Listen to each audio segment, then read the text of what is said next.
Good morning అండి. ఈరోజు మనం మాట్లాడుకునేది జమిలీ ఎన్నికలు. అవి 2027లో జరుగుతాయా, 2029లో జరుగుతాయి అంటే 100% 2029లో జరుగుతాయి. అది ఎలా డిసైడ్ చేస్తారో అన్నది తెలియదు, కానీ 2029 లోక్సభ ఎన్నికలతో సహా అన్ని ఎన్నికలు ఒకేసారి, స్థానిక ఎమ్మెల్యే ఎంపీటీసీలు అన్నీ కూడా ఒకేసారి నిర్వహించాలని అనుకుంటున్నారు. ఇవన్నీ జరుగుతాయంటే కొంచెం కష్టమే. ఎందుకంటే 1967 వరకు ఒకసారి జరిగే ఎలక్షన్స్, తర్వాత అక్కడ ఉన్న ప్రభుత్వాలు పడిపోవటం, మళ్ళీ వేరే ప్రభుత్వాలు రావటం, దానివలన అలా జరిగినాయి. అలాగే ఉత్తరప్రదేశ్ 22లో జరిగింది, మరి 27లో జరిగింది. మళ్ళీ జమిలీ ఎన్నికలు పెడితే 29లో పెడతారు. అప్పుడు 3 సంవత్సరాలు అవుతుంది కాబట్టి పెడతారు. ఎందుకంటే లోక్సభ ఎన్నికలతోటే జరుపుతారు. 2 సంవత్సరాల ముందు వచ్చి మాత్రం ఎట్టి పరిస్థితుల్లో జరపరు. ఈవెన్ మహారాష్ట్ర 6 మంత్స్ పోతుంది, 6 మంత్స్ తర్వాత ఎలక్షన్ జరుగుతుంది కాబట్టి అది పోతుంది. జార్ఖండ్ కానీ హర్యానా కానీ 3 మంత్స్ పోతుంది. ఇలాగా ఒరిస్సాకి మనకి ఒకసారి జరుగుతాయి ఎమ్మెల్యే ఎంపీ ఎలక్షన్స్. ఒరిస్సాకి అట్లానే మనకి అట్లానే. ఇప్పుడు జగన్మోహన్ రెడ్డి గారు నాయకులు వెళ్ళిపోతున్నారు కదా, 27లో ఎలక్షన్స్ ఉంటాయి అన్న ఉద్దేశంతో ఉన్నట్టున్నారు, కానీ అది జరగని పని. ఏమన్నా జమిలీ ఎన్నికలు జరగాలి అంటే అన్ని పార్టీలు కూడా మద్దతు ఉండాలి. ఇప్పుడు ఆ మద్దతు ఏం కనపట్టలేదు, కానీ చూస్తున్నారు. రాజ్యసభలో వీళ్ళ బలం పెంచుకుందామని ఇప్పుడు ఉన్న వైసీపీ 3 ఎంపీలని రిజైన్ చేయించి ఇప్పుడు ఎన్డీఏ సంబంధించిన మనుషులు ఉన్నారు. అలా అన్ని రాష్ట్రాల్లో కూడా అట్లనే చేస్తున్నారు.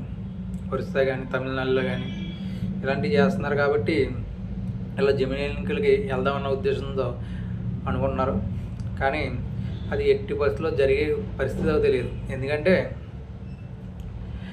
జరిగితే 29లో జరుగుతాయి, ఒకే ఎలక్షన్, 1 ఇండియా 1 ఎలక్షన్. అంతేగాని 27లో ఎట్టి పరిస్థితుల్లో అయితే జరగవు. ఎందుకంటే ఒక 27లో జరిగినాయి అనుకోండి, ఇప్పుడు మళ్ళీ నెక్స్ట్ ఒక 3 ఇయర్స్లో ఎక్కడో దిక్కున పార్టీ పడిపోయింది. తెలంగాణలోనో లేకపోతే ఇంకో దిక్కునో లేకపోతే ఏపీలోనో లేకపోతే ఉత్తరప్రదేశ్లోనో పార్టీ పడిపోయింది అనుకో, అప్పుడు అక్కడ ఏం చేస్తారు, మళ్ళీ ఎలక్షన్ పెట్టాలి కదా. అప్పుడు అక్కడ రాష్ట్రపతి పాలన పెట్టేస్తారా? అవన్నీ చూసుకుని అప్పుడు చెయ్యాలి ఇదంతా.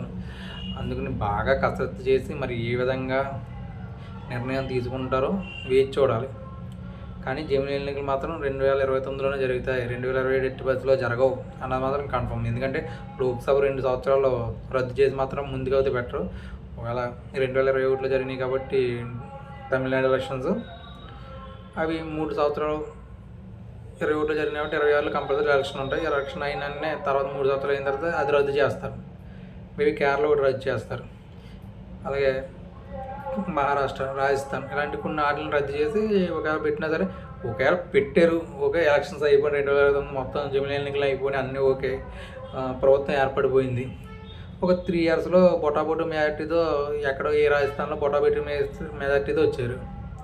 అప్పుడు ప్రభుత్వం పడిపోయాక అక్కడ రాష్ట్రపతి పాలన పెట్టి కంటిన్యూ చేస్తారా, లేకపోతే మరి ఎలక్షన్ పెట్టాలి. రాష్ట్రపతి పాలన కూడా రాజ్యాంగంలో ఇంతవరకే పెట్టాలని ఉంది, అంతేగాని సంవత్సరాల తరబడి పెట్టాలని అయితే ఎక్కడా లేదు. ఎందుకంటే ఒక 370 తీసుకొచ్చినప్పుడు జమ్మూ కాశ్మీర్లో చట్టం అక్కడే కొంచెం పెంచారు, కానీ ఒరిజినల్గా అది ఎక్కడా కూడా ఇంత లిమిటేషన్ ఉంది.